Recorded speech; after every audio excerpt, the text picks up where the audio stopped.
Packing गोणी खताची असू, साखरेची असू, नाही तर बियाण्याची, ते जर पहिल्या प्रयत्नात उघडली तर आहे, आणि जर नाही उघडली तर सगळ्यांची मनस्थिती अशी होत असती.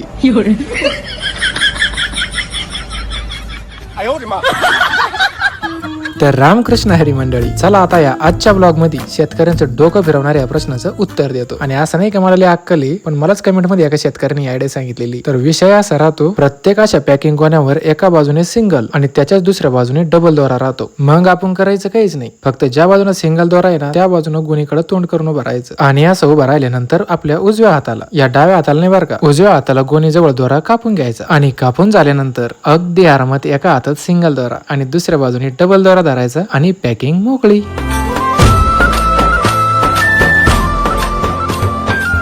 आता मी हे कालवलेलं खत बोलणे कायच्यात पेरणी यंत्राकडे घेऊन जातो. पण तुम्हाला याची साधी पण माहिती देणारी व्हिडिओ कशी वाटली हे तर सांगाच, पण अशाच काही नवीन ट्रिक असतात तर त्या पण नक्की सांगा. ज्याची ट्रिक भारी असन त्याच्यावर पुढचा ब्लॉग. तोपर्यंत रामकृष्ण.